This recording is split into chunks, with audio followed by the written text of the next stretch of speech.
Salutations Rangers, General Bradley 101 back at you again with some more lore. And today's video, we're starting something brand new, something special, and something hopefully that you guys will really love. Today, ladies and gentlemen, we're doing something that I like to call Lore of the Month. For those of you who don't know, every single month GW releases a free mini, aka the mini of the month. See where I'm going with this? So, basically, towards the end of the month, GW will release a mini for that month. And with this series, ladies and gentlemen, what we're going to do is we're going to be covering the lore behind that mini, talking a little bit about the mini, mentioning one or two things about it, and just giving y'all a little overview, so that you can find out, hey, is it worth me popping down to my local GW store to go and grab it?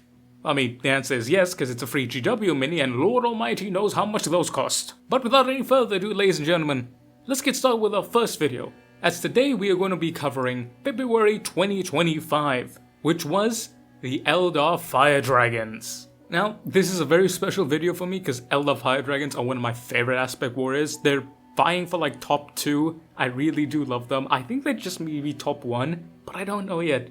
Looking at the model, it's part of the new wave that released for the Eldar recently, and it's just so good.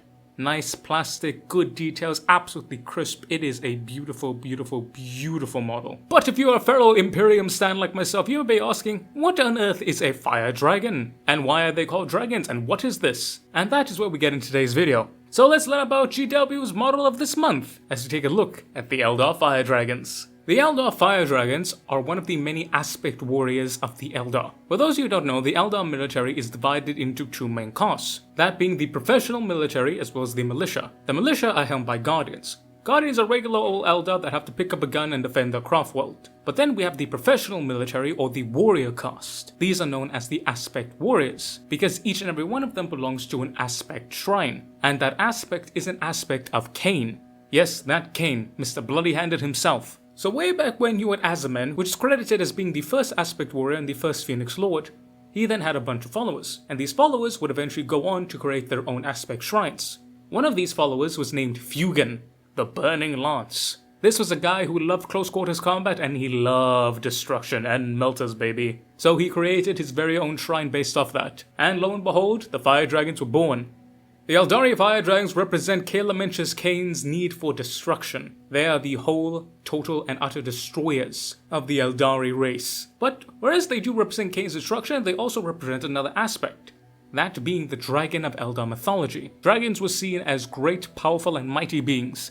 But be careful if you rouse their anger, for they will unleash a devastating torrent of wretched destruction. And the Eldar Fire Dragons represent that quite nicely. For in the Eldar military, they perform the duty of being anti-vehicle or anti-structure or anti-elite. Basically anything with big, thick, chunky armor, these guys are the nemesis of, because they wield Eldari fusion guns. These are essentially a form of melter, but supercharged. The actual gun itself is made of wraithbone, and it's likely connected to the operator. Not to mention, it uses a fusion power to activate the reaction. Fusion means nuclear. So imagine it kind of like the weird nuclear plasma flamer things that the Dark Angels had, but a little bit different, a bit more refined, dare I say. But regardless of how they work, for all intents and purposes, they operate like standard melters.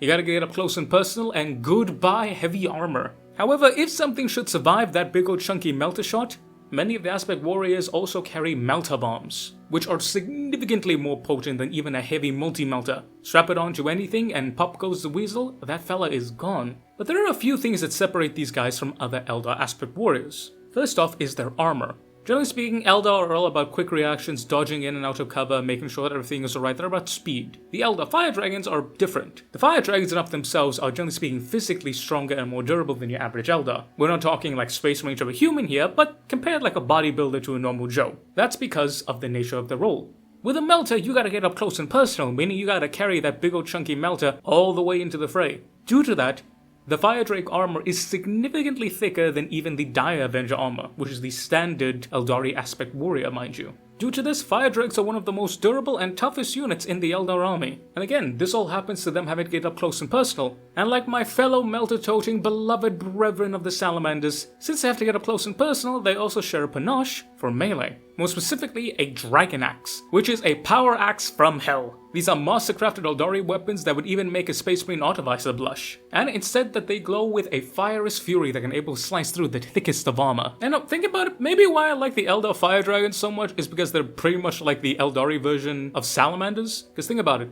big, thicker, chunkier, for an Eldar that is, have to move up, love Melter, love melee. But whereas the Salamanders are all about holding the foe and stalling out, the Eldar Fire Drakes are all about destruction, pure and utter destruction. And the thing that really does separate them in terms of their temperament from other Eldar, they love war. But more specifically, these aren't the murderous raveners of the Dark Eldar, nor do they fall into the bloody trance of Cain. They just love the pure aspect of destruction. Seeing something that was once there, like a massive battle tank, something like a Baneblade, and then rolling up and absolutely destroying it.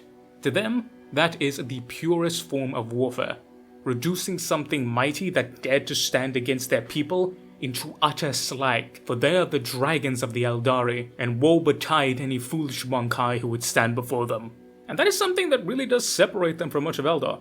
For those of you who don't know, the whole purpose of Eldar society, Craftworld Eldar specifically, is that they're all about restraint, all about self-control, because the last time they didn't have self-control, they birthed the Chaos God. So to see something like this in Eldar aspect, mind you, who is actually engaging, loving, and embracing destruction, it does make a little other Eldar a bit on edge, but at the end of the day, this lust for destruction is balanced by a severe discipline. But regardless of how the Eldar may feel about the Fire Dragons at any given day, no one can deny that they are certainly effective, and the premier anti-armor force of the Eldari. Now whereas you may have the Dark Lancers that do in long-range stuff, the Fire Dragons are what you want when you're fighting stuff like Space Marines. Because again, more durable, love a good bit of melee, and melter guns.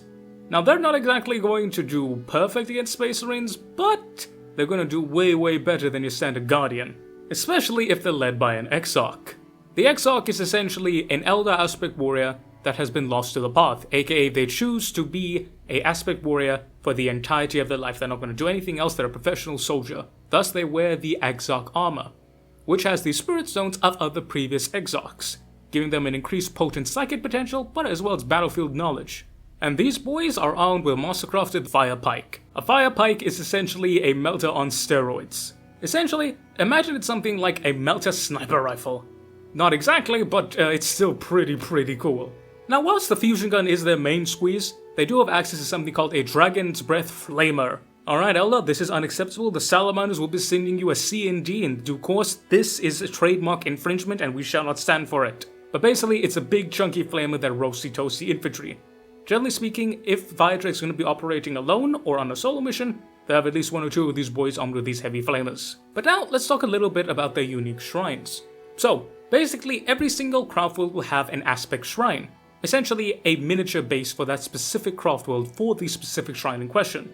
And there are three notable that work with the Fire Dragons. First we have the Blazing Fang Shrine. These guys are all about anti-armor work. Their whole idea is that they want to close into range with the melters, but then charge into melee with the axes as well as melter bombs. Their whole idea is that they specialize in destroying armor, period, but more specifically armored spearheads, so think like mechanized infantry. We then have the Burning Wing Shrine. These guys are kind of like the exact opposite of the Blazing Fang, in that instead of focusing on destroying mechanized formations, they are themselves mechanized formations. These guys are created into battle by a Wave Serpent, which is a type of Eldar APC. Their whole shtick is that they form part of the spearhead of an Eldar assault. They're meant to hit hard, and they're meant to destroy any fortifications or counter any threats that may be posed against them, like other enemy armor sent to blunt the spearhead.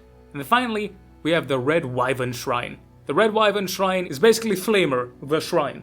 Instead of focusing on heavy-duty anti-armor, these guys focus on flamers as well as heavy flamers. Their idea is to burn the enemy to cinders, and are often deployed when the Eldar are facing overwhelming odds, things like orcs, Tyranids, and humanity. Now, to talk a little bit more about their lord, Fuegan. Fuegan is one of my favorite Phoenix Lords because he's just such a badass, and he looks so cool too. But more specifically, he's supposed to be the herald of the Kamandandra, aka the final battle, or the Eldari Ragnarok, the end of days, and he's said to be the last Phoenix Lord standing before finally deciding the fate of the Eldar. And he was thought lost way back long ago, but he recently came back with this Eldari Codex, and many people are questioning what exactly is going to happen when Mr. I'm the bringer of the end times is back now. But all in all, Fuegan is a steadfast, determined, stoic warrior, but when he gets to the heat of battle, he loses his cool just a little bit, like all Eldar Fire Dragons. And, fun fact for you guys about these boys, these guys are often used by Eldar Autarchs if you piss them off. Like, we have example of rogue traders trying to make deals with Eldar and then them trying to skimp out on the deals for whatever reason. The Eldar Autarchs will actively send in the Fire Drakes to blow up their transport as of kind of like fuck you. We even have an example of a rogue trader in the Calixis sector who went to make a deal with the Autarch, Now this Artok was pretty slimy, he was pretty hush-hush stuff. So what happened is when the rogue trader stepped off his ship and he went to the meeting point, the moment the negotiations started, the Artok held his fire drakes blow up the lander. So the rogue trader was stuck on there, so we had to concede in the negotiations a little bit. I absolutely love how funny that, like, regardless of whether the Eldars are the one being pissy or they're the one being pissed on, the fire drakes are the ones that are used just wholesale as hey, these guys are like super elite warriors that can kill space marines, we're gonna use them to be petty. It's one of those things where, like, you don't expect that from an Eldar, but it's really funny that it happens. But all in all, when looking at the Eldar fire drakes, they're a fantastic, amazing unit. And part of the reason why I love them so much is that they really do shift away from the whole Eldari aspect. We think of Eldar as super fast, super quick, super hard-hitting, really squishy, really fragile, a la like the Howling Banshees. But these guys break that mold. They're all about getting in close, they're all about fighting in melee, and they're all about seeing the foe, and they're some of the toughest boys that you will ever meet. And the fact that they relish combat, they enjoy the destruction, they're very much anti-Eldar of the Eldar, but they're still held together by one thing. That is the incredible, incredible stoic resilience and discipline that is required to be an Eldar Fire Dragon. Much like the Salamanders, you have to have a resolve of iron steel tempered in the forge. Because to walk up to a tank with nothing but a gun, and then to square up with a spaceman with a power axe and a melter bomb, you can have some titanical Eldari testicles. And the Fire Drakes have that to a T. All in all, they're an amazing unit in lore, one of my most favorite units, probably my most favorite units of the Eldar. And they are a very, very, very, very fitting model for GW to give for the month of February. And in terms of how they do on the tabletop, they're one of the premier anti-armor units, with their special rule allowing you to reroll the wound roll, hit roll, and damage roll of the melters, meaning that these boys absolutely clap cheeks. So, overall, the model looks fantastic, their lore is beautiful, and actually in-game they're super effective. To me, this is a must-buy. So if you guys are still on the fence, I highly, highly recommend go and get this model. It's amazing. And again, it's a free model and a free brand new Eldar, which looks gorgeous. So as for me, this is great and I highly, highly recommend. But yeah, ladies and gentlemen, thank you so very much for watching. Let me know what you guys think about the Lore of the Month series. This is something that I may continue. It's a little lighter on this side and it's a little fun, so hell, I may continue it, but I really hope that you guys really enjoy this series on this channel. Haven't really, done too well, to be frank. The only thing that's done really well is the History Hammer, and I haven't forgotten History Hammer. Thing is though, it takes a lot of time. It takes a lot of time.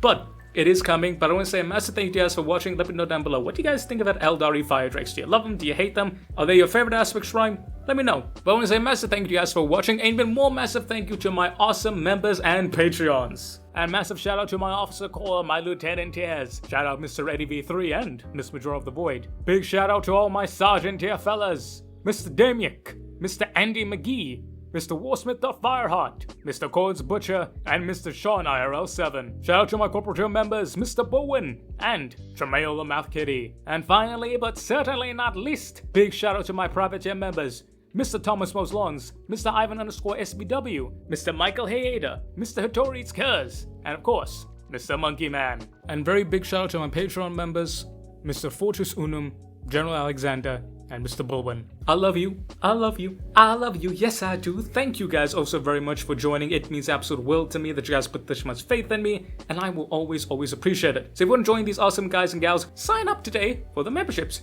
You get a bunch of awesome benefits, early access to these videos, as well as first-hand things so whenever new things happen in this channel, and there are a lot of new things happening this year, so, stay tuned. But remember, whether you give me $1 or not, I will love you just the same. Mwah! Yes, I will. Ladies and gentlemen, I've been the General Bradley 101. You've been beautiful, awesome, amazing people. Make sure to stay resolute out there, boys and gals. And I will catch y'all next time. Dismiss, Rangers.